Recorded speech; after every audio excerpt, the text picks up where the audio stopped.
numerous of these conversations, and it's always a thrill, no matter the size of the audience, to see who shows up. That really counts. Like Candy Shannon and Zev Feldman. You know, it's really a treat for me to have these conversations, and they are recorded in archive. But for me, being at that same generation of coming up and listening to music and watching music, I'm really happy to be able to talk to Richard, because I read so many of his reviews and articles, and they were so perceptive, and really, in many cases, got me out to hear performers I may have passed out on.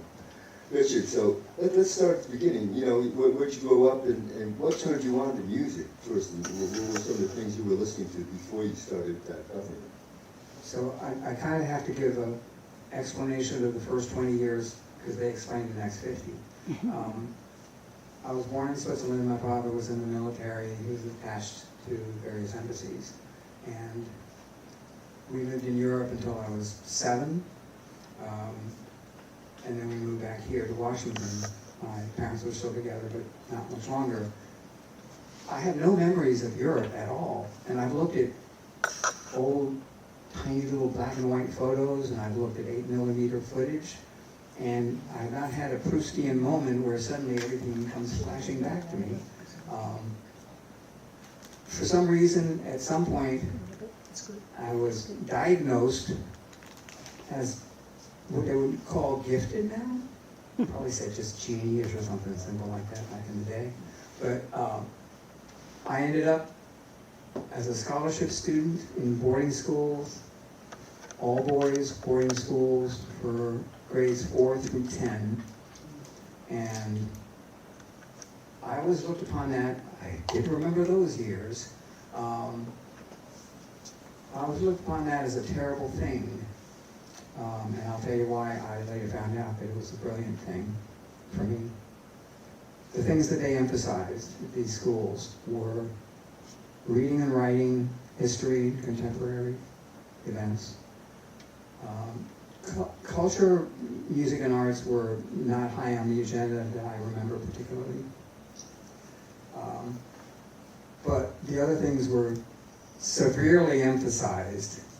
And when you're that young and in the middle of it, you don't think about it because that's just the way things are. But by the time I got to 10th grade, I spent 5 years at a school called Harvey in Katona, New York, where Gary Trudeau was a year behind me, and the singer-songwriter Gladden Wainwright was in my class. My senior class there was 29 people, small school.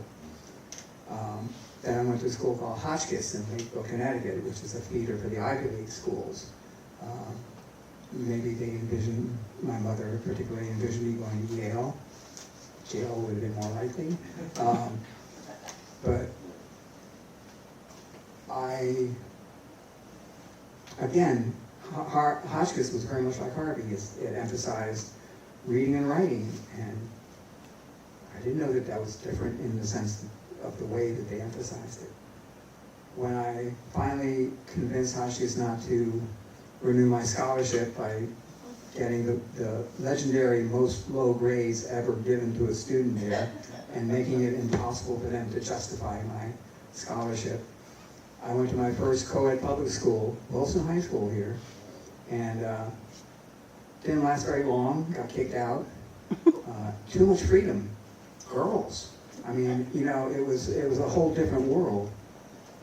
And then I fiddled around for the next couple of years, ended up at Western, which is now, of course, Duke Ellington, and towards the end of my senior year at Ellington, where my grades, by the way, were terrible, I decided the counterculture was calling, and I left school, and the next 4 or 5 years, 3 or 4 years, I just experienced stuff. I lived life within the counterculture and all that it represented, but I also started to become an event goer.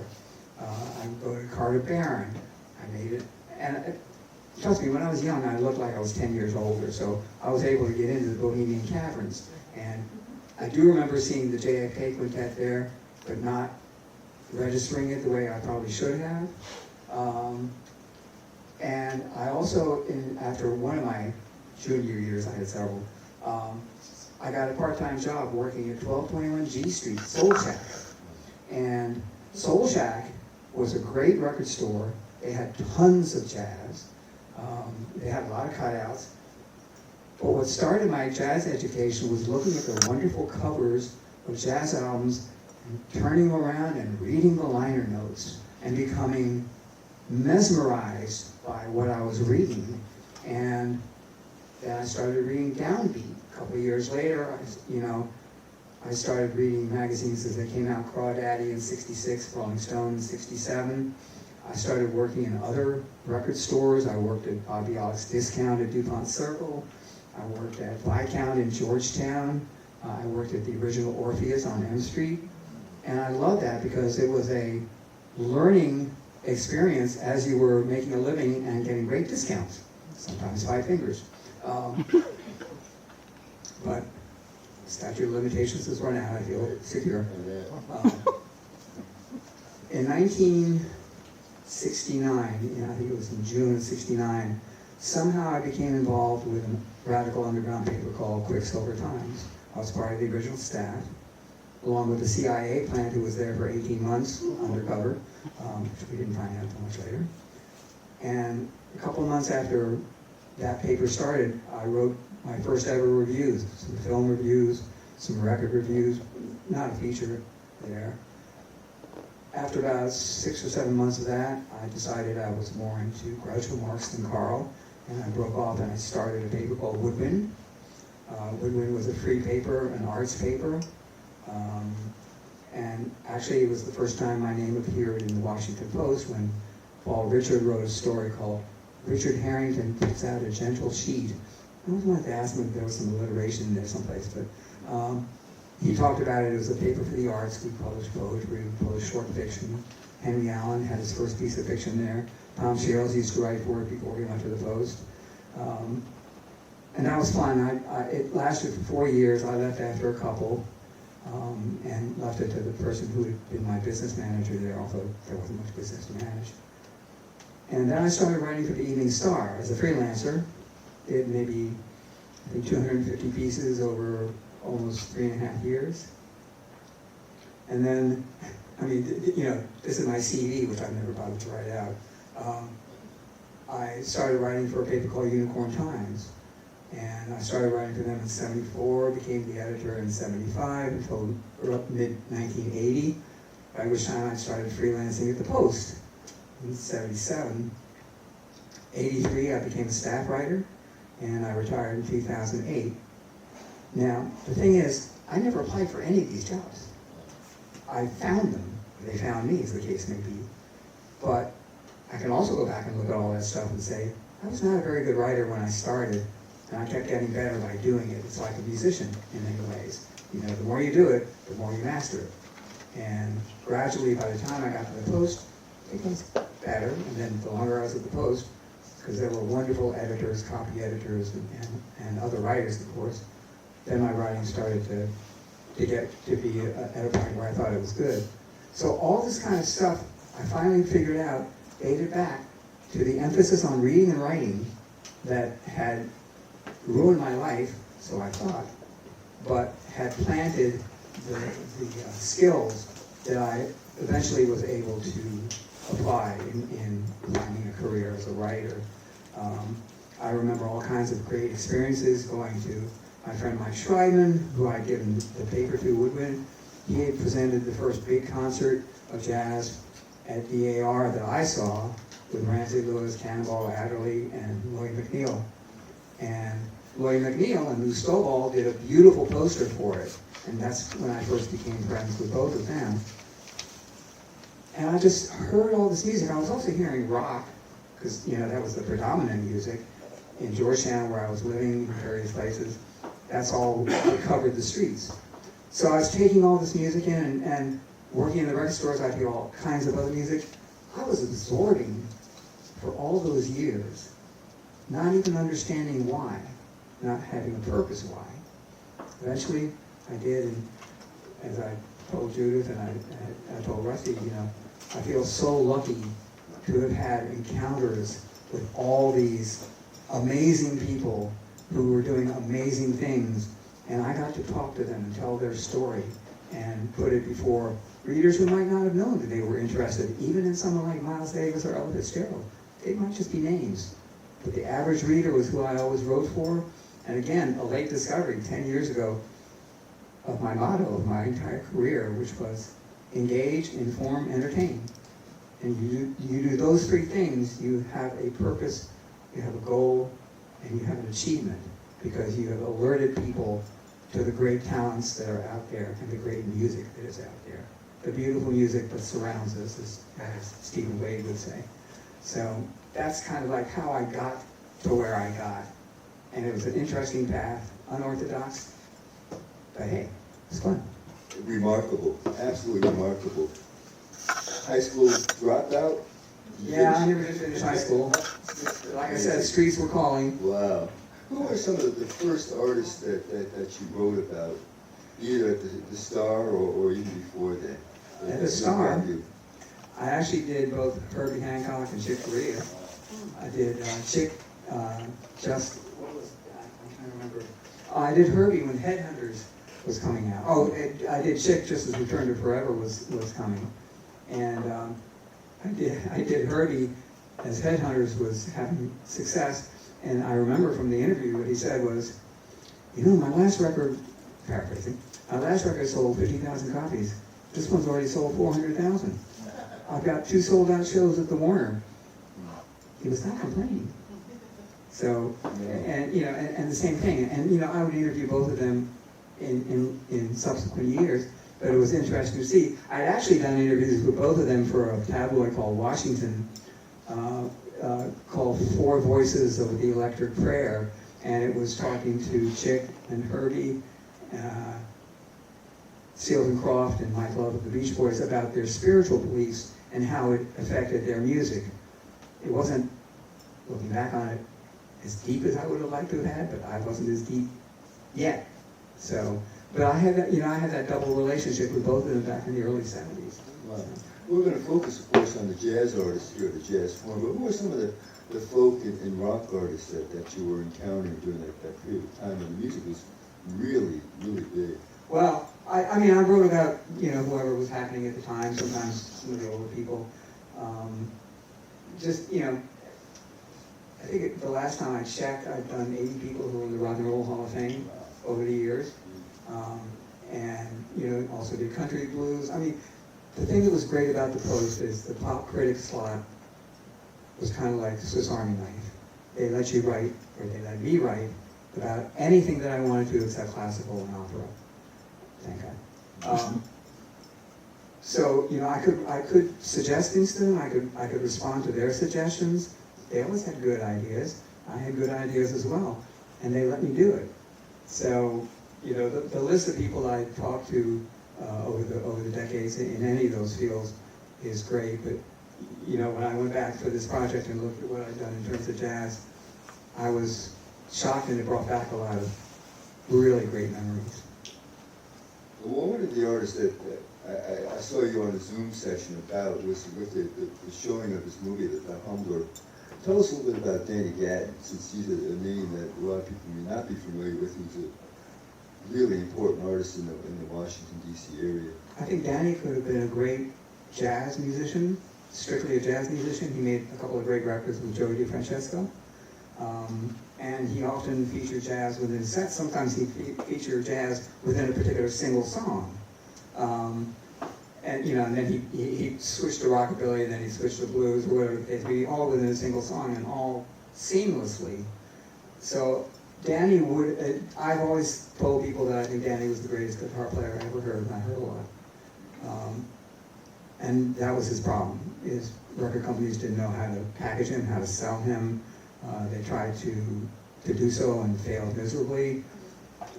He was a homeboy. He didn't like to tour, travel. But he could have been one of the great jazz guitar players, because he could play. He had learned everybody's style. And he could play it almost as well, sometimes better. Les Paul once told me, And he made sure that, he's, I can say it now, he made sure it was off the record. He said, Danny's the greatest guitar player I ever heard. And he's heard even more guitar players than I have. So, that's Danny, Danny could have been somebody if he had chosen to. So. Did you have any involvement in the movie The Humbler that they just showed online? I did some consulting on it. Okay. Yeah. Okay. Some of the artists that I was looking at, some of the things that you wrote up, but one of the most fascinating, of course, was the connection between Ella Fitzgerald and Keeter Betts, and you covered both of them.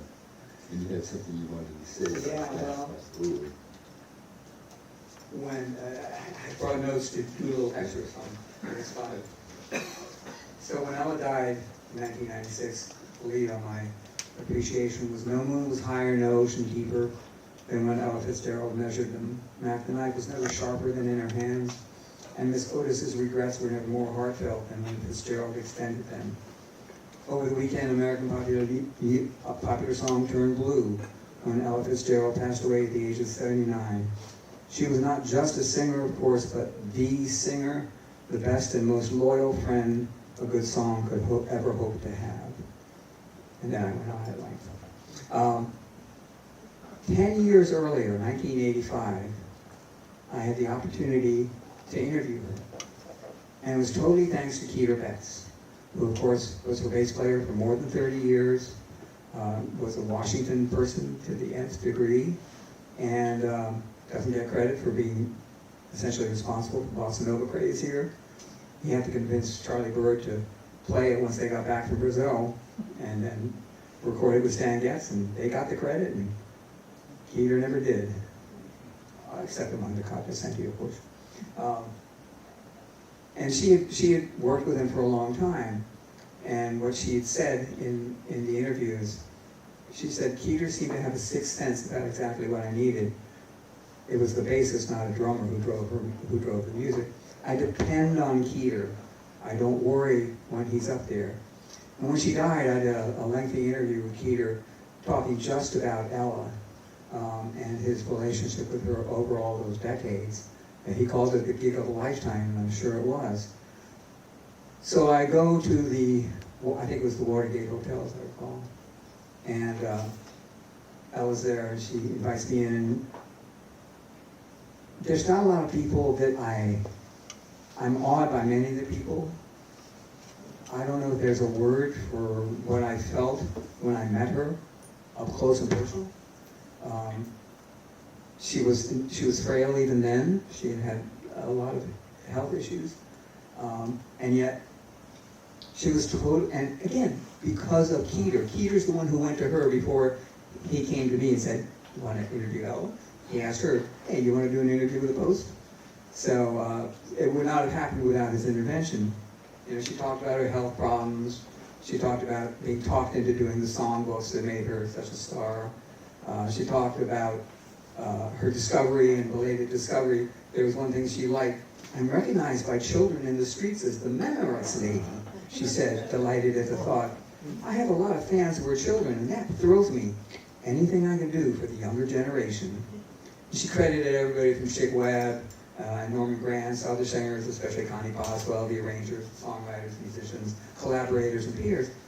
And I asked her, "Well, how do you feel about people calling you the greatest?" Question that had to be asked. And what she said was so typical. "I never thought that about myself. All I wanted to do after I found out people liked me was to sing.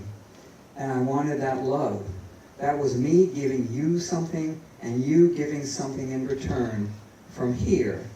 And then she pointed to her heart. And I wrote, "That's Fitzgerald, direct, artfully simple, economic in words and actions. Unlike singers, she never undermines her songs, never shows off, she illuminates. No one respects a melody more or cuts to the quick of a lyric better." So you probably would suspect that I spent a lot of time writing that story to make it the best story I could. About a week later, a card arrives in the mail, and it's in a red envelope. I open it up, and this card says, "People like you make the world nicer for people like me." And I couldn't quite make out the writing, but I could kind of see "thank you" as the top line. It was 3 lines. And what I learned later from Keter is he had such bad arthritis in her hands that writing was incredibly painful for her. Wow. And yet she had taken the time to write this note, and what it said was, "Thank you again, sincerely, Ella Fitzgerald."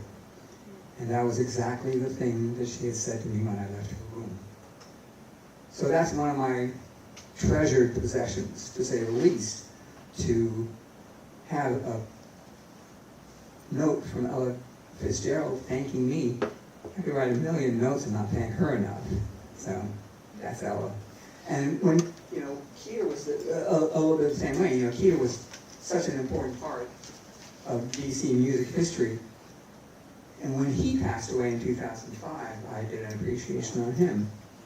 I said, like the instrument he mastered over 6 decades, Washington jazz bassist Keter Betts was elemental and essential both to the sound of the city in which he had lived for more than 50 years and to those he played with, whether over several decades as Ella Fitzgerald's most trusted and dependable accompanist, or in the moment he graciously sat in with young talent at local jazz venues. He seemed to be everywhere, perhaps due to a geniality and gregariousness that the years did nothing to diminish. Betts's role in the jazz community and the larger music community reflected the traditional role and responsibility of the bass in the jazz ensemble, to anchor but also to provide a core pulse, to cushion and contextualize the sound of others, but also illuminate and inspire. As a player, Betts displayed impeccable taste, an insistent sense of swing, gorgeous tone, and an appreciation for melody rooted in his collaborations with original song stylists such as Fitzgerald and Dinah Washington. Wow. Keter was not an academic, but he was the best teacher of the music that I've ever encountered. He was just phenomenal in terms of how he would relate to students and teach about the music. And the funniest person too. He was. He used to. They came through a friend who would pick his up. I would get a bag of tomatoes from his garden every summer, and that's just so cool. All these things were so cool. Another teacher that I did an appreciation for when he passed away was John Malachi. Sure. And wow. Tell me about it. It's my father-in-law's best friend from before World War II. Well, So, John was yeah. exactly like Keter and many other people, in this community. He was such a wonderful teacher because it was so essential to his character to share his joy for playing jazz that you could not escape that strong feeling. And when I interviewed Sarah Vaughan, she made sure to point out that it was John who had given her nickname Sassy. He doesn't remember doing it, but I do, she laughs. I was such a fresh kid. And, those kind of things when people are talking about people who are within the community, the people would have no idea. They might know John Malachi a little bit, they didn't know, his very, very long career, but also, the impact that he had on jazz and music lovers in general through his advocacy. So, Absolutely. I'm so glad you brought John's name up. I first heard him at an assembly out of Kelly Miller Junior High School in 1968 with my then new girlfriend. Her mom was presenting John to the students at Kelly Miller. And I found out that the friendship with my wife's dad goes back to before World War II. And one of the biggest thrills was when he was stationed at, I think it was called Camp Cliché. And John Hammond was stationed there also, who brought the Billy Eckstine band to the camp with Charlie Parker, Dizzy Gillespie, Art Blakey, and John was on the piano. Yeah, it was just incredible. So I got some stories you couldn't repeat on the air from John. But you think about that lineup and how incredible the Splinters were when that band dissolved, and the impact that they had on the evolution of jazz. I mean, maybe we'll get to the story about Joe Williams and Billy Eckstine later on, but, you know, when I was compiling all this stuff, I made a list of some of the other singers that I had a chance to interview, and I'm thinking, this is ridiculous. Carmen McRae, Oscar Brown Jr., Diana Krall, Anita O'Day, Betty Carter, Jackie Kane, and Roy Krall, Mel Torme with George Sheeran, Cassandra Wilson, Bobby McFerrin, right before Don't Worry, Jimmy Scott, Tony Bennett, Leon Thomas, Alberta Hunter, and Eartha Kitt. You know what? You could program a radio for a month just with recordings by those artists. And, you know, to have intimate moments with them. Some of these stories were short. Anita O'Day, I did sitting in the lobby of her hotel, and she was in a grumpy mood, and that made it fun. So, you know, just to get their name before readers who might not otherwise know who they are, who might not know that they should be interested in jazz, that they should be interested not only in the historical elements of it, but also the contemporary ones. That was always part of my unspoken, unstated, but definite mission. Anita O'Day, I saw her at the One Step Down, purchased her book to an inflated price because it had her signature on it. Yeah. Yeah, again, the One Step Down, a venue that most people don't know anything about, and it was tiny. They had amazing people there. You know, just amazing people. Absolutely, just really important people. We have here in the archive material from what Bill Brower and Karen Spellman assembled for the Capital City Jazz Festival. And one of their major artists was, of course, Miles Davis. And you went to his house in New York for the interview, and what I was able to detect. Well, yeah, how did that happen? Because that is a real rarity to speak to the one who doesn't like to talk a lot. So much so that at the concert, he was holding up signs with Kenny Garrett when Kenny would solo, or the other musicians. They didn't have vocal problems over the decades. Right. Well, I was invited to come to his penthouse in New York, and a number of things, including a dramatic ending to the story. When I went in and we started talking, he asked me a couple of questions, I think very general questions, to see that I actually knew something about jazz. And at one point, he said, I wish I could remember the exact word that he used. He said, do you have a meditative, reflective piece that you really can get absorbed in and disappear? And I'm sure he was expecting me to name something that he had done, but I blurted out, peace. And he kind of looked at me, and, you know, in retrospect, I knew, of course, the relationship with Bill Evans. And he looked at me and he smiled, and we started the interview. So I guess he wasn't offended that I didn't choose something of his, but that song was on my mind for whatever reason. So here are a couple of excerpts from that particular story.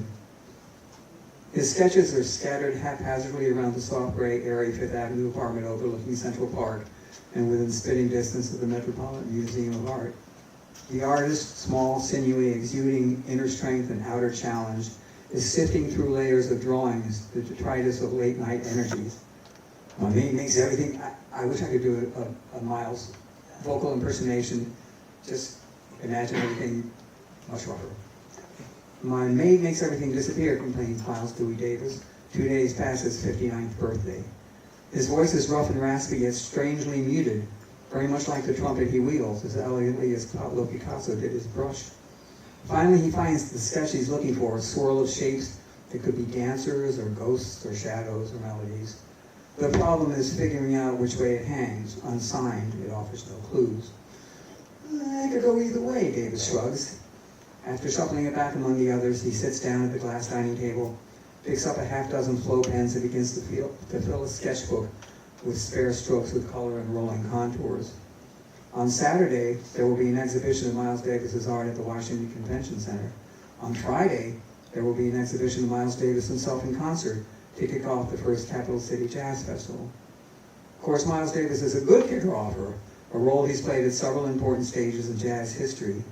He's avatar, iconoclast, and catalyst, perennially reborn and recast, often to the utter confusion and dismay of fans whose chants of "We want Miles" fail to address just which Miles they want. His comment about art that could go either way is not a bad metaphor for his music.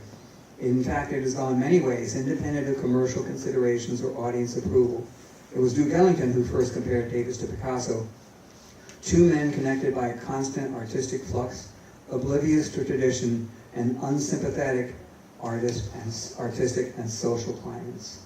So, he talked, it was the 40th anniversary of his first recording with Charlie Parker. He made it clear that he had no use, didn't listen to the classics, Kind of Blue, Miles Smile, Sketches of Spain, and Silent Way, Pictures of Blue, all of which are milestones in the evolution of modern jazz, and then I listed that evolution. He did say, he had a few, I call him the leopard of paradox who thrives on changing his spots. Davis attends to his own needs. The trace of a smile edges onto a face that seems to revel in its sternness.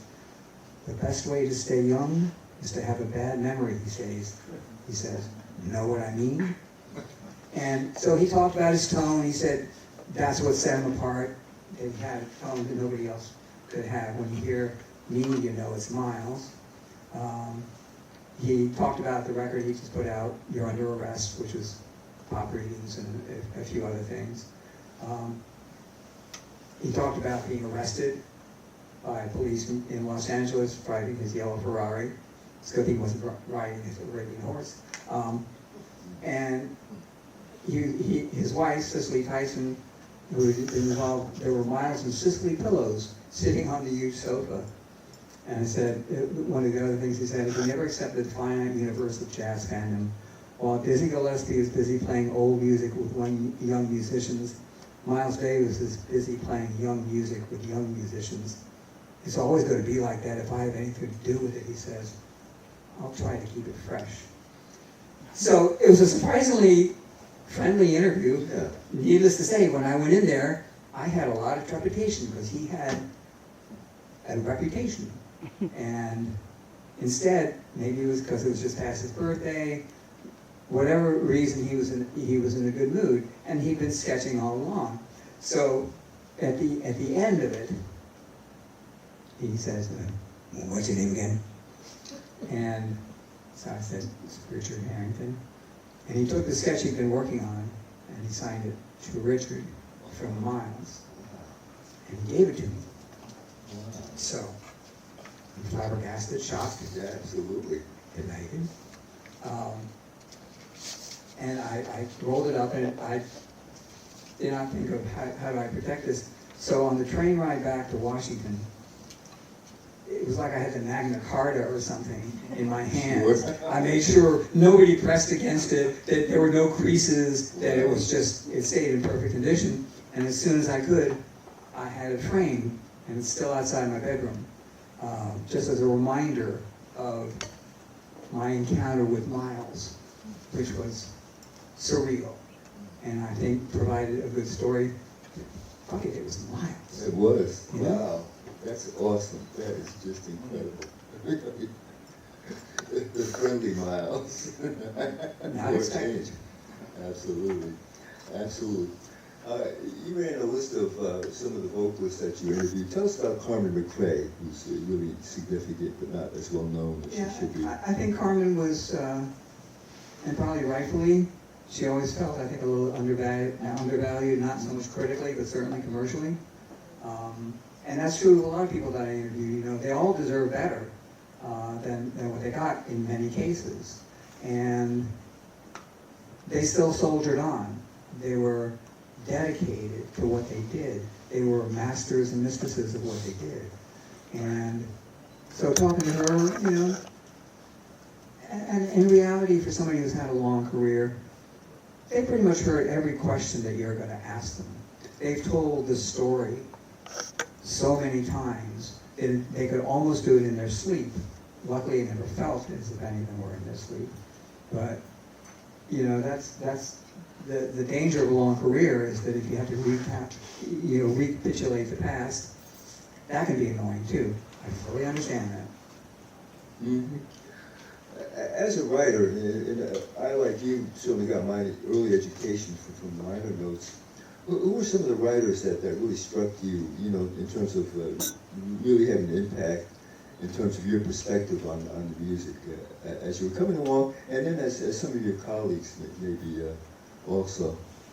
Well, I'll say there were two writers whose style so impressed me that I had no thoughts of following in their footsteps, and couldn't have anyways. Mm-hmm. Whitney Balliet Mm-hmm. and Gary Giddens. And the thing about jazz is it has some of the most articulate, passionate, and authoritative writers doing books, doing liner notes, doing program notes, doing interviews, whatever the case may be. And the library that is built up around jazz is phenomenal and continues to be phenomenal. There's a book coming out next week. I'm not sure the publisher. It's called Jazz Omnibus, and it's from the Jazz Writers Journalists Association. Right. And it's 600 pages with and photos as well, representing 90 different voices. And one of the people that's mentioned in there, and I wanted to make sure to mention him, is Royal Stokes. Sure. Royal Stokes did a lot of writing about jazz for the Washington Post, and did a number of wonderful books collecting his various pieces, and was, if the Post had, I guess, the money, it should have hired him as a jazz critic, but there was never a slot for a jazz critic. Plenty of slots for jazz freelancers, and hopefully, you know, he got enough work to make that worthwhile. But very few daily papers have a full-time jazz critic, except in places like New York, and I would suspect LA, and places like that. And if they do, those cities are very lucky. But Washington was not one of them, which doesn't mean that there wasn't lots of jazz coverage even before me in the Post. Holly West, Richard Prince, you know, and various other people. Because I went back and I looked at, you know, this whole process made me decide to go back and kind of look at the history, pre-history, and all that kind of stuff. So there's always been coverage, just like there has been of all other kinds of music that I wrote about as well. So it's not like jazz was ignored. When I took over Unicorn Times in 1970 as editor, jazz became an incredible constant within every issue. And we had wonderful feature writers, we had wonderful reviewers, we wrote about new artists, we wrote about, you know, legacy artists, whatever the case may be. And again, they weren't Gary Giddens or Whitney Balliet, but they were authoritative, they were passionate, they loved what they were listening to and writing about. And I think that's one of the reasons jazz journalism is probably one of the most revered types of criticism. So. Fantastic, absolutely. I'm glad you mentioned Royal. He was really significant. He donated a lot of his papers and books and everything here to the Felix Grand Jazz Archive. Judith, remind me, I remember at one point I contributed a whole bunch of magazines and Downbeats and Jazz Times and stuff, and I think somehow or other the Downbeats had originally gone to Royal, and somehow it ended up with me. I have no idea why. I guess he was decluttering. Well, his last book was called Royal Stokes Reader. It's a massive book, and I was just amazed in going through it about how many performances he covered where I was at. You know, it was sort of a reference for me in terms of my memory, in terms of the brief review at the One Step Down, or concerts that I emceed that I didn't remember at all. You know, that was really fun. Archives are great. Go ahead. You started to say something. Just because I've definitely gotten immersed in it in this last week or so, I wanted to talk about the two White House Jazz Festivals. Sure. 1978 and 1993. I went to the one in 1978 as editor of Unicorn Times, and I took my photographer, Don Hammerman, who took some wonderful pictures. There's one of Jimmy Carter and Cecil Taylor after Cecil Taylor had just played, which may explain why there was this bodyguard right behind Jimmy Carter. Because what I heard was what Carter said to Cecil Taylor was, I'm not sure where the inflection point goes here. It says, I have never heard piano playing like that before. And, you know, and I'm sure he hadn't. But he was actually a jazz fan. And that very first concert, festival in 1978, it was really the first super festival that they had there. They celebrated Duke Ellington on his 70th birthday with an all-star lineup. But this was genuinely a festival, and maybe because it was sort of under the auspices of George Wein and celebrating 25 years of the Newport Jazz Festival. So Carter turned out to have been a jazz fan and an American music fan in general. And what he said in his introduction, it said, "It's long past time that a real tribute was paid to jazz musicians here at the White House. Jazz has never received the full recognition it deserves in America because of the racism in this country." That's a pretty remarkable statement to be making in public. He said, "This is the first White House Jazz Festival. I hope we have more in the future." It attracted one of the largest audiences for any social event ever at the White House. It was broadcast live by National Public Radio and recorded by the Voice of America. Billy Taylor was the narrator for the NPR thing. There's a 3-hour YouTube video, which is mostly the audio of Billy and the performances, and there's various pictures, but it's, you know, it's not a film per se. It sounds so immediate because it was a family reunion. It was a picnic. Literally, it was a picnic. You know, they had Creole jambalaya beforehand, and then they had the, you know, 2.5 hours of music, and after an event that I'll mention in a second, Jimmy Carter said, "Hey, everybody's having a good time. Why don't you keep on playing?" And they played for an extra 90 minutes. And unfortunately, Pearl Bailey was one of the people who decided she should commandeer the stage at that point, because she was in the audience. But this was a massive lineup, 40 artists, both legacy and young lions. And, you know, everybody from Dizzy, Max Roach, Mary Lou Williams, Lionel Hampton, Ornette Coleman, Herbie Hancock, Dexter Gordon, Sonny Rollins, Clark Terry. You know, U.B. Blake was there. He was 95. He kicked it off. So Carter's there. He's wearing shirt sleeves. I mean, it really is a picnic. It's a party. And everybody's having a fantastic time. So there's 2 moments in that I recall. One of them that I didn't see, but I heard because of the positioning. Charles Mingus was in the audience, in the front row, with Sue Mingus at his side. By that time, the ALS had taken serious hold on him. He would be dead within 6 months. And he was confined to his wheelchair. And George Wein came up, and what he said was, I'm trying to remember, he asked the audience, he said, "I want you to give as great a round of applause as he's ever had in his life for Charlie Mingus."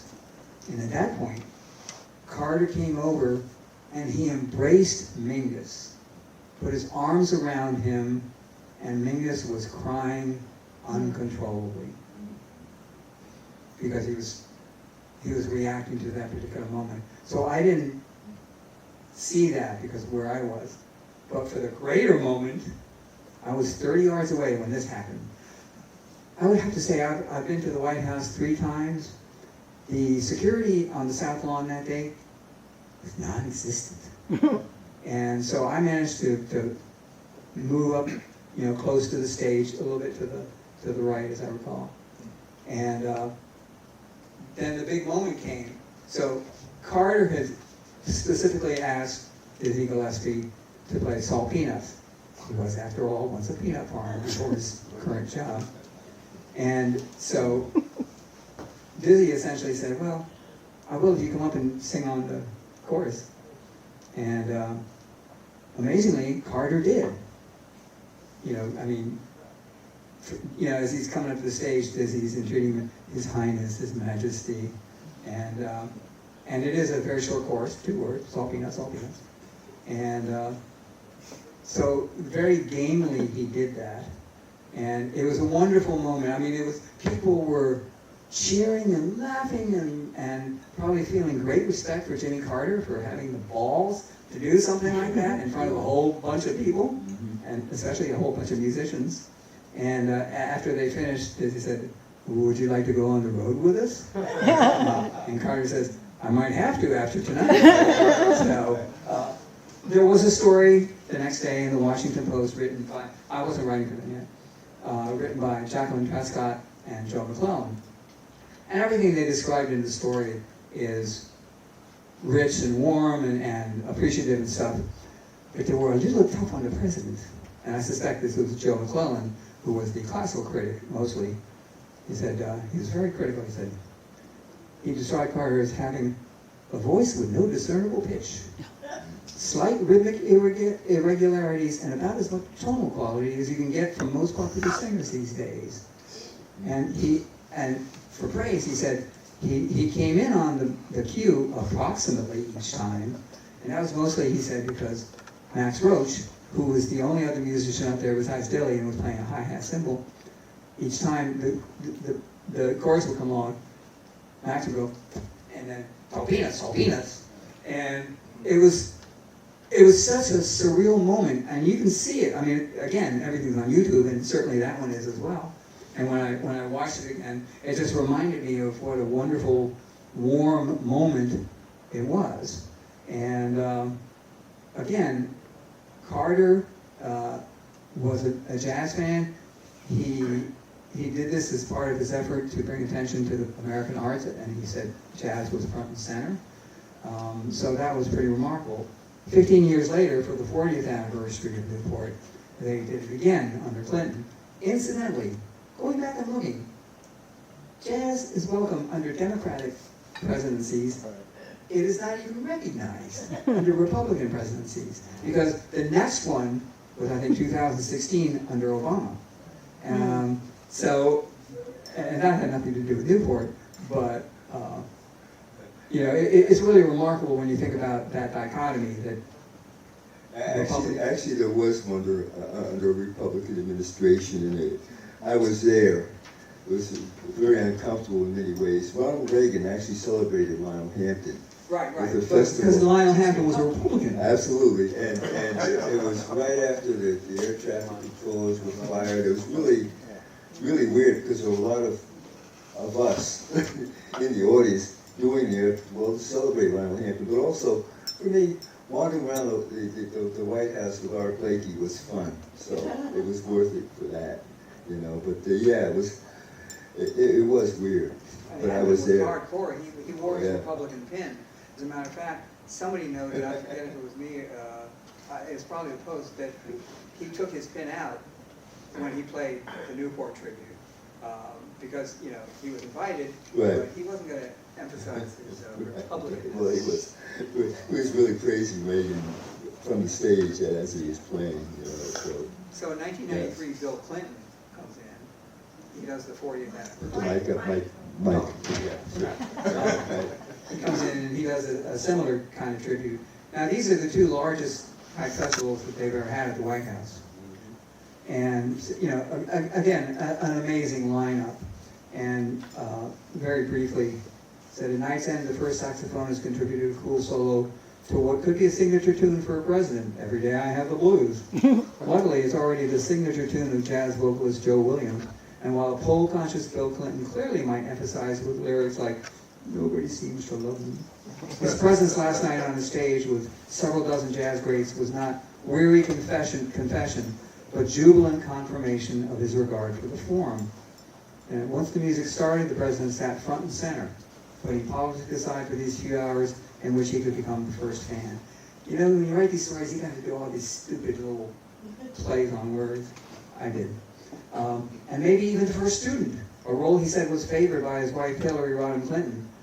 Quote, "When she's listening to my jazz, she wishes I would practice more," he admitted. Then, at the end of the story, I said, as Joe Williams brought the affair to a close, the big question was whether the president would step on the stage to blow a few choruses. Maybe the question should have been when. He wisely waited until the stage was crowded and then worked his way into the saxophone section, bravely stepping into Miles Davis's All Blues and Every Day I Have the Blues. one more song in that vein, and they'd have to change 1600 Pennsylvania Avenue to the Blue House. So, but after Lanu Jaquette handed him his own saxophone, the music was over. And it was much more formal than the one in '78. It was rigid, not as rigid as it could have been, but it compared. '78 was a celebration, of picnic, a family gathering. It was kind of like a Great Day in Harlem, except it was all over the place. I wish that they had taken a picture, like Great Day in Harlem, of all these musicians in one place. Wow. But it was taped by WETA and broadcast by PBS stations nationwide. It also was the return of In Performance at the White House, a series that made its debut in the Carter era but was canceled by the Bush administration. So, you know, the waves between support for jazz and ignorance of jazz, or ignoring jazz and support, definitely fall along political lines. I don't know what that says about America. It says something. Absolutely. Is there any other material that you'd like to share with the audience that you haven't Well, read from? one of my favorite stories was, we'll do Dizzy in a minute, but one of the stories that I really enjoyed, especially, was getting Joe Williams and Billy Eckstein to talk together. Ooh. They were playing, as I wrote in my story. One was playing at Charlie's Georgetown. The other one was playing at Blues Alley. They both had a whole week there. They were staying in the same hotel, and I just thought it would be wonderful to get the two of them together. And so I got them together. We were all sitting down in I guess it was the dining room or something, and there was some incredible clatter. It was definitely off time, but there was some incredible clatter coming from the kitchen. So of course in the story I made a joke about must be Buddy Rich in there. Again, I like to play. So they sat down and they started talking. They were talking about the old days and about the segregation on the road and the hard work. And the reality is working musicians don't get to see each other the way you might in a normal situation, because they're always on the road, they're in different cities. So here they were for a week, and they were clearly having a great time talking. At one point they started talking about this restaurant in Detroit, I think it was, that had these incredible meals for the musicians who would come in there at 5 in the morning after their gigs. And they're sitting there and they're going, oh man, remember when they put the ice cream on that? And I did not make the joke, but I probably gained a pound listening to their stories. But they were so warm and engaged, and I love oral histories. Most of my stories, especially profiles, interviews, I always try to get the person's voice in as much as possible, and sometimes other people's voices. Dizzy was one. When I interviewed him in 1987, one of the other voices that came in as sort of the commentary was Quincy Jones. And he's throughout the story because he worked with Dizzy. He was a Dizzy-phile. I mean, it was really quite remarkable. So this is another one of my favorite stories about Dizzy from 1987. When Dizzy Gillespie's cheeks puff out, the world's blowfish hang their heads in shame. It's a truly magnificent, mind-blowing spectacle. The belt-bent trumpet goes to the mouth, as it has so many thousands of times over the last 50 years, on such signature tunes as The Night in Tunisia Romantica. The neck and cheeks pop out balloon-like as if hydraulically inflated. It's just Gillespie's unorthodox way of storing air and building up pressure for the aggressive ornamentations, complex harmonic alterations, and rhythmic explorations at the heart of his beloved bebop. But like his perpetually quizzical demeanor, it's the distinctive visual trademark of a man who's made an indelible oral mark as well. It's possible people might know me and not know my music, he says, but once I let my jaws go, the world knows. And he was in town because Quincy was approaching 70 at this point, and Quincy Jones was part of a tribute at Wolf Trap. And he said, I can't do this forever. I'm acclimated to that fact that there will come a point in my life where I'm just not able to do it. I'm physical like everybody else, but I don't ever expect to stop, nor does anyone else. Quote, Duke Ellington was the same way, Picasso did it till he was 91, says Quincy Jones. That's the way it's supposed to be. What else is it going to be? I did a follow-up interview with him 3 years later. And within the story, I said he's easily the most traveled musician since Louis Armstrong and Duke Ellington, and like them has become an indelible symbol for jazz around the world. That's also a good description of Gillespie's itinerary. We were talking in a hotel room, a hotel dining room, which he has just returned to after starring in his first feature film in Portugal. The next day, he's scheduled for a quick trip to Indiana, then another transatlantic flight to Italy, and back again to prepare for tonight's festivities. Quote, he says, "You must be rested to perform well, so I managed to be rested," Gillespie says in his warm, raspy rumble. "I can go right to sleep in a plane and I don't hear nothing. I can sleep on a motorcycle," he improvises, "driving it."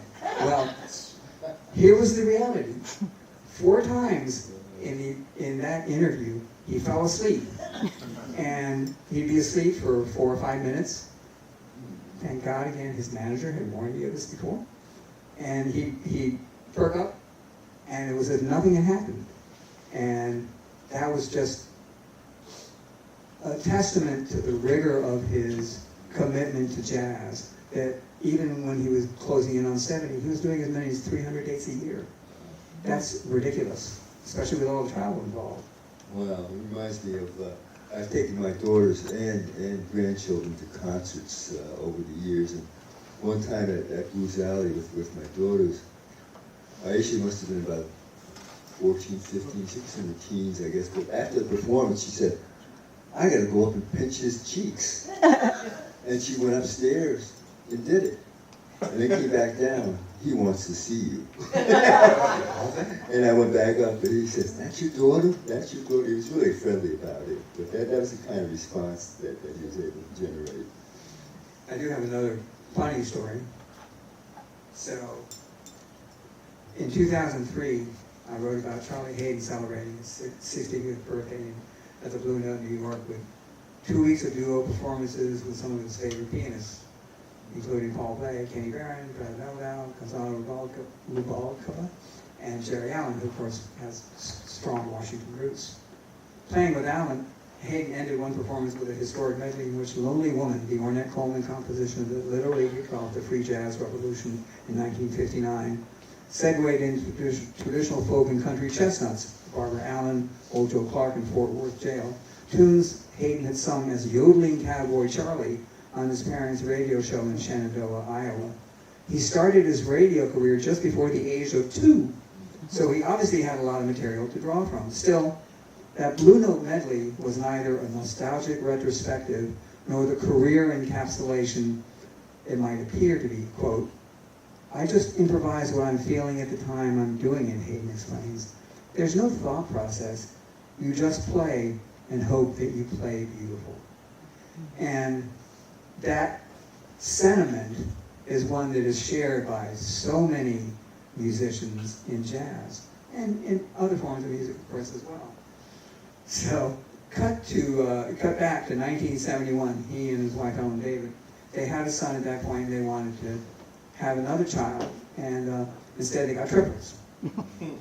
So in 1973, me and my first wife were in Bar Harbor, Maine, and we were visiting a friend there who had a sort of a curio shop. And it turned out that he was friends with Charlie, who was staying up there. I'm not sure exactly what the circumstances were. But I knew about Charlie. You know, he'd already worked with Ornette and Keachard and Music Liberation Orchestra and stuff. Somehow or other, my future wife and I ended up babysitting the triplets. And they were about 18 months old at that time. And apparently, Charlie and Ellen had not been out by themselves since they'd been born. That was what I was told. So we volunteered to babysit. They went out. They apparently had a beautiful evening. They came back very late and very, very happy.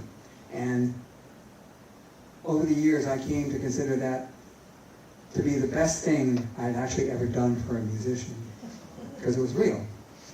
So again, cut back to a couple of years after that 2003 interview with Charlie, and I didn't say anything about this to him, but his daughter Petra all his daughters grew up to be musicians. She had done a a cappella reconstruction of the Who's next album, just using her voice for all the instruments and the lyrics and everything else. And so I did a story with her, and at the end of the interview, and I don't know why I said this, I said, you know, Petra, there's a very good chance that I changed your diaper many years ago. Now,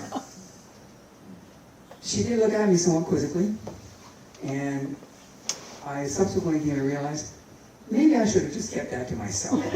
But I wanted to tell her that, you know, and I wanted to explain that because we were babysitting for your parents and stuff. So, it was wonderful to have done that. I probably should not have mentioned it when I talked to her. Well, maybe you should have. There's that connection. Yeah. You just did some notes on a release that's coming out featuring Al Jarreau. Tell us about that. That's for Zev Feldman. Yeah, we'll let Zev tell us about it too, but tell us about that connection. I know that he's a presence here in the UDC community family. Sorry. So I got a call from him, 6 months ago or so? I forget. And he had come across a tape recorded when Al Jarreau played the Child Herald in 1978. And the tape had long been thought lost, and he had listened to it. It had been recorded and broadcast over WHFS live. And he sent it to me and asked me if I would write some liner notes about the show. The office of Unicorn Times was a block and a half around the corner from the Child Herald, and so we spent a lot of time there. And when Jarreau came in, he really wasn't very well known. This was his first appearance in D.C. And he was booked for 3 nights with support from his label, Warner Brothers. And he came in there, and I forget what the stations, I think it was, which stations were playing him at the time. It would have been WANU, where I was on Sunday afternoon. HFS, of course, and Cable, maybe Cable. Wherever Melvin Lindsay and WHUR. Yeah, they were early on it. So Jarreau comes in with his really tight little band, and this is when he was still perceived as a jazz singer, essentially. Had won an award in Europe for being the best new jazz singer and stuff like that. And his material and his delivery and everything about it was much more jazz oriented than what came later. And turned out that the recording was amazing. Now Al did, I think, 4 live albums over his career.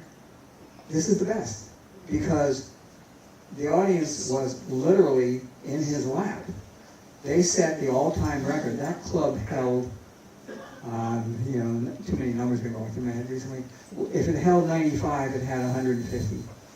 And it was the same each night, and they turned the house over. At one point, the marshals came in, and luckily it was between sets, and they said, well, we hear it's been kind of crowded, make sure it doesn't stay that way. And they never came back. And the recording is fantastic. It's amazing. Like I said, I think it's the best Al Jarreau live record. It's immediate. You know, all the other concerts were, all the other albums, live albums have been done in concert halls, and there's an ambience there and the audience interaction. There's no space between the audience and Jarreau, and you can feel it, you can sense it. So it's the most immediate record, and it's fabulous. And I was so glad to be able to write liner notes for it. So, some liner notes. Zev being Zev, there are many liner notes. I have to thank Zev for asking me to do some notes for Shirley Horn at the Four Queens. Also, you did a nice video about that. Also, I'd like to open it up for questions. But Zev, could you say a little bit about that recording and a few things that are coming up? Oh, sure. Oh, that's fantastic.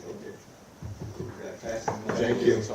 So the Al Jarreau recording is really remarkable how it came together. First of all, around 1999-2000, Al was signed to GRP through Verve Music Group, and I was the local sales and marketing rep here in town. And we spent quite a bit of time Kent Mill Music, 19th and L, Circuit City, Tower Records. We did a lot of signings and promotional events, and I remember one night, Jay St. Laurent Smythe, the publicist for the label, came down, and she says, "Why don't you come to dinner with us?" And it was with BET. And I sat next to Al at the table, and he said to me, "Zeb, do you know where the first place was I played here in Washington? Can you guess?" I said, "No, why don't you tell me?" He said, "I played the Child Herald." And he really took me, I mean, he educated me. I think I had eaten there a couple of times. I used to be the salesman for Melody Record Shop on Connecticut Avenue, so I knew it was like right across the street. So Al, he remembered this performance. And then last year, through my good friend Alex Courtwright from WRNR Radio, he introduced me to David Einstein, program director and on-air talent for WHFS. And I went over to David's place and I saw some tapes. And there it was, Al Jarreau, Child Herald. And I couldn't believe it. I was absolutely floored. And it's a remarkable recording. You know, if you were fortunate, I got to spend a lot of time with him and his assistant, Coyote Dog. He even one time sang the national anthem at a Wizards game, and we all hung out in the skybox together for a night. My mom and dad got to meet Al. All my family's from Milwaukee, Wisconsin originally. So we had this connection. And anyways, this man had an uncanny ability to lift the mood in any room that he went to. He was very outgoing. I was this introverted younger person. I was probably about 24, 25 at the time. I just remember spending so much time. He was a really personable and amazing human being and this unbelievable virtuosic talent. And it's really a very special project to see it all kind of come full circle. And I wish he was around because he remembered that night and he remembered the performance, and Sonority Sound came down, I believe, with the sound truck, and it's recorded really well. And this is an all analog recording. Went from the original tape reels to the lacquers that we cut. So it really captures the essence of this great man. Early on in his career, he's swinging for the fences, and it's an amazing performance with a trio with Tom Canning, Bill Atkins, and I forgot the drummer. But it's with Fender Rhodes. It feels like the 70s, and it's an amazing summer night. And anyways, I hope you guys will check it out. But it was quite a thrill working on that project. And Richard, it was so wonderful having your insight to be able to talk about the club, talk about what was happening here in Washington, and contextualize that narrative. And it was really just an honor to be able to collaborate with you on this release. And Unicorn actually did the very first ever story in Washington on Al, because everybody was so knocked out by his performances and stuff. I'm not sure how much time we have. I wanted to do a couple of... Go for it. Yeah. We'll reach up to you. I want to talk about Shirley Horn. Sure.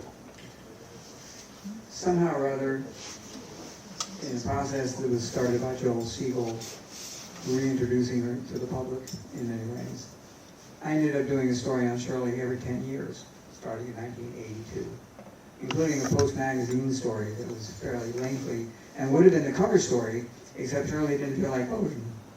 And what Shirley didn't like to do, Shirley didn't do. But when she died, I was in Paris with my second wife. When I got the news, because I would check in with the Post to see, because I can't help myself. Anyways, I ended up having to write the appreciation from an internet cafe in the middle of the night. Now, they sent me some of my old stories so I could kind of quote for myself, because, you know, I wasn't really prepared to write an appreciation in the middle of the night in Paris. But Shirley was special, and writing anything about her was always a total pleasure. This was a difficult one, because what I wrote was, no one mined the depth of a lyric the way Shirley Horn did, with a whispery voice that conjured cashmere and cognac. You could lose yourself, you could not lose yourself, as the lifelong Washingtonian's dusky alto crawled unhurriedly through time-tested standards and rediscovered treasures, tapestries of songs embroidered with her own crisp chords and subtly spun piano filigrees. Horn's trademark, exquisitely slow tempos, that's her dramatic effect, and sensitively savored lyric, effortlessly melded, heart and soul expressed at the piano bench. Horn, who died Thursday night at 71 after a long illness, could swing the tune with the best of them. One of Zez's releases from a date in New Orleans, wasn't it? Las Vegas. Yeah, was a great example of that. It's an amazing record. Anyways, that didn't fit her temperament. Instead, Horn did ballads and cool, understated ruminations, better than anyone except her first champion, mentor, and lifelong friend, trumpeter Miles Davis. Both were masters of silence and anticipation, but even Davis teased Horn about her pacing. "You do them awful slow," he once said. Now, a lot of people don't realize this, but Shirley was the last vocalist that Miles recorded with in his last 30 years, the only vocalist, I should say. And her story was a remarkable story, and she was a remarkable woman.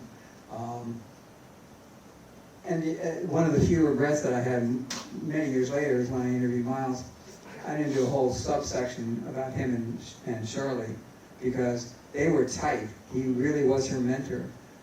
Got her to come to New York, introduced her to Quincy Jones, who mishandled her first record.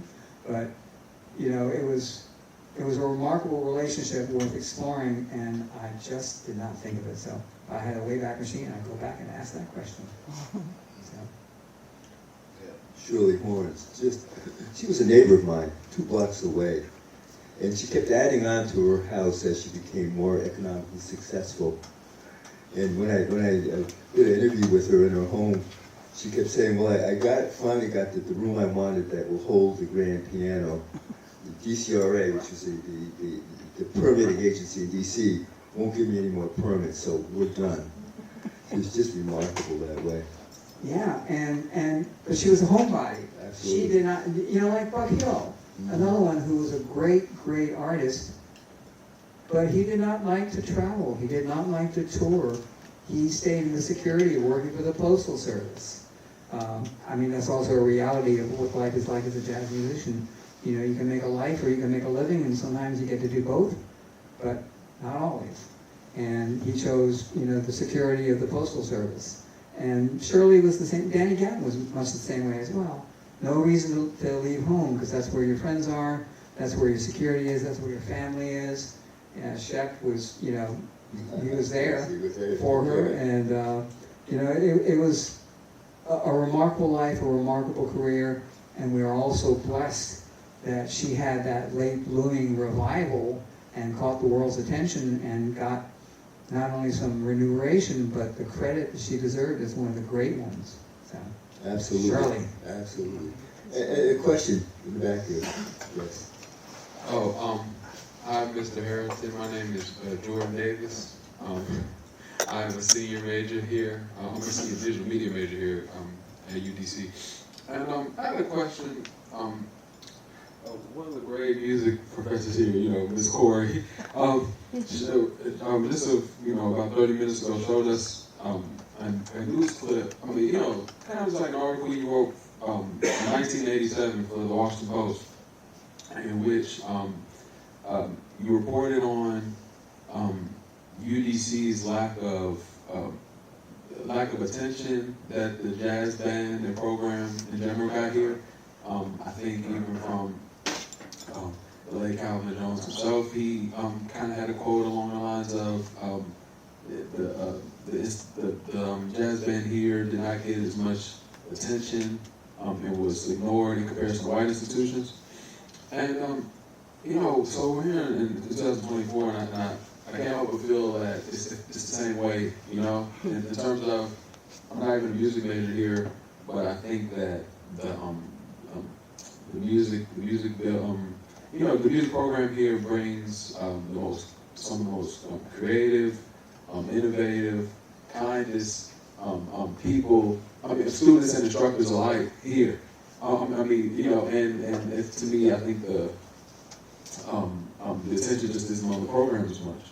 So as an aspiring journalist, I kind of wanted to know, like, do you think there's a way to inspire change in your writing through that? Like, Well, yeah.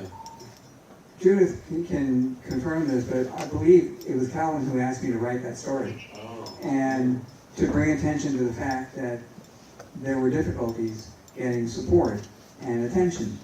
And one of the things that a lot of people don't think about sometimes is what I call the musical industrial complex that exists in Washington, that we all benefit from.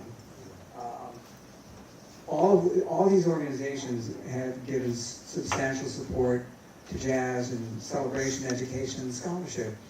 And it doesn't really start until 1971, when Martin Williams comes down and takes over the performing arts jazz programming at the Smithsonian.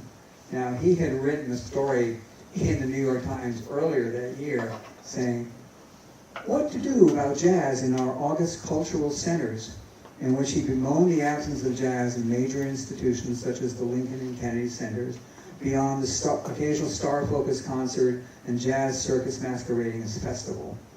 And he proposed assimilating jazz into cultural institutions by residencies by major jazz composers and band leaders, the formation of repertory jazz orchestras, the building of a permanent repertory of classic jazz scores, and the commissioning of jazz works. This is from a 1991 interview I did with him. And soon after, he was hired by the Smithsonian, and he, in the first 10 years, the scholarship, collecting, and everything else so enormously expanded. And among that was one of the most important recording projects ever made, was the Smithsonian Collection of Classic Jazz, which came out in 1973. It was the first collection of its kind because, being a nonprofit, they were able to get contributions from every record company, which normally is an almost impossible thing to do. So, and it was pretty well curated, you know, I mean, anytime you do something like that, there will be naysayers. It ended up being immediately recognized as what it was, became a part of music curriculums in colleges across the country and elsewhere. And here's this amazing thing, which I never realized until I talked to John Hassan recently. Said, it went double platinum for an anthology of jazz. Now there's a chance, Billboard used to count how many records were in a set, so it might have counted 5 records, you know, as one or one as 5. I'm not sure how they did it. But still, it had tremendous sales. John Hassan, a really important figure, wrote about it in 1974 in Folklore Culture Journal, and he said, and it would be good, you know, to do all these things, and how about a sequel? Well, in 2011, he was co-producer of the sequel, Jazz, a Smithsonian Collection, 111 songs on various CDs, also incredibly well curated, also incredibly influential, and the Smithsonian, in particular, really went out of its way to support and celebrate jazz. Among things that John did during his 30-plus tenure there is he started the Smithsonian Jazz Masterworks Orchestra. He started Jazz Appreciation Month, which is now celebrated in every state and around the world. He presented concerts, collections, exhibits, all this kind of stuff. And there was a larger outreach, and I sort of made a list of it. So you have the Smithsonian, the Library of Congress, you have UDC, you have the Kennedy Center, starting in 1971, National Public Radio, National Endowment for the Arts, the military jazz ensembles, which are incredibly important, and people don't realize that, and the Voice of America, and Armed Forces Radio, all teamwork, sponsorship, celebration, and advocacy for jazz, all centered here in this town. And people don't realize how all these organizations kind of work together. And it's incredibly important because they have much more influence when you think about it than New York. You know, New York has its certain centers, but Washington is the king. NEA with its Jazz Masters and its supporting programs, NPR with its with his programming. Billy Taylor had 2 shows on NPR, and did all these 250 interviews with Charles Kural's CBS morning program. So there's all this stuff that comes out of Washington that is intended to support, and I'm not sure how much more can be done, especially since budgets and funding seem to be at risk at all times.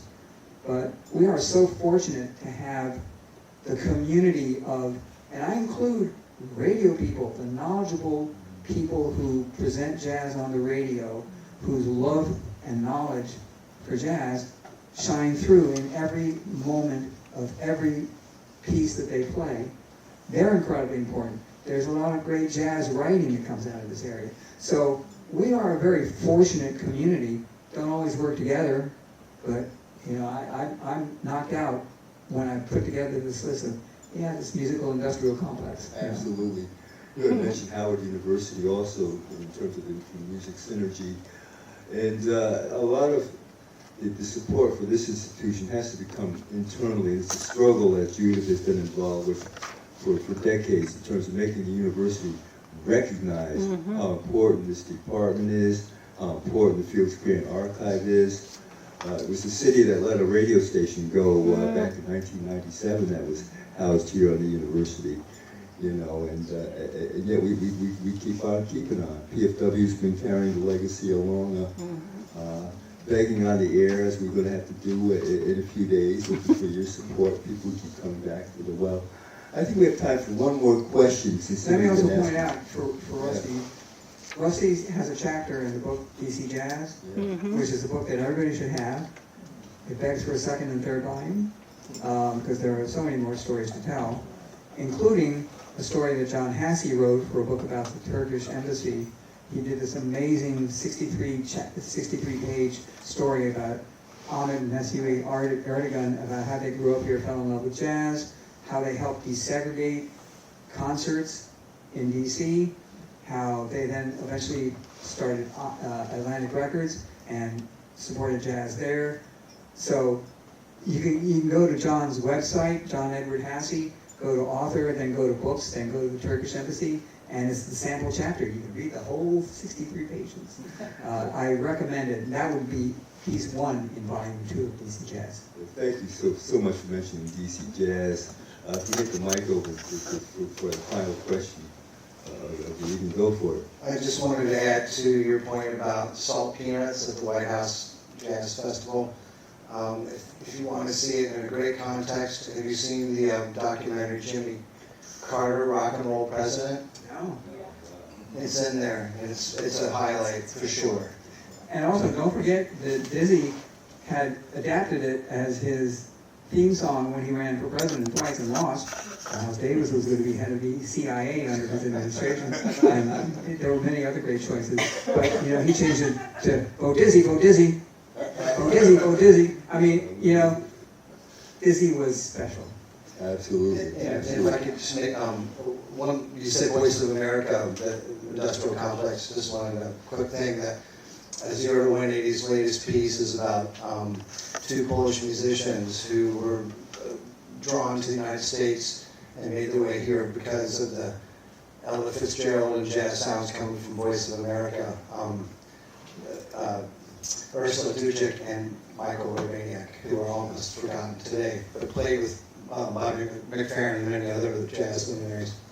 Willis Conover, the announcer who is known worldwide and not known here in the United States, being the jazz voice of America also.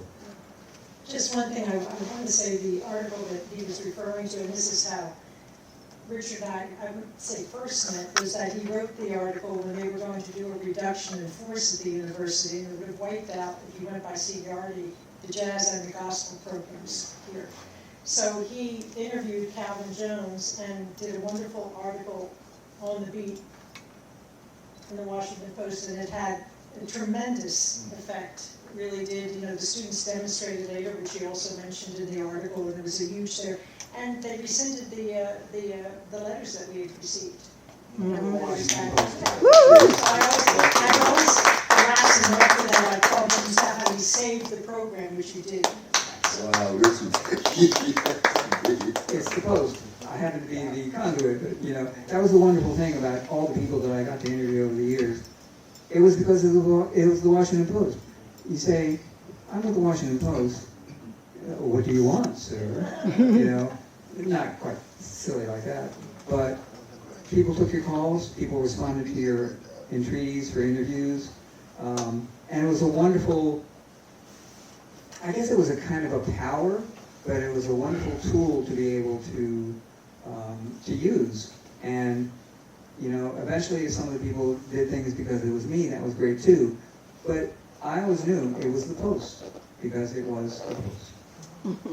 Richard, this has been a remarkable evening, and the stories that you told, and the interaction that you had with the musicians, with the artists who, you know, we all revere, but you demonstrated that they are people just like us, you know, and that's what you really got across through your writing over the decades. Thank you for coming here tonight. Amen. Thank you for coming tonight. We can't do this without an audience. We need you here, and tell your friends when we have the next forum.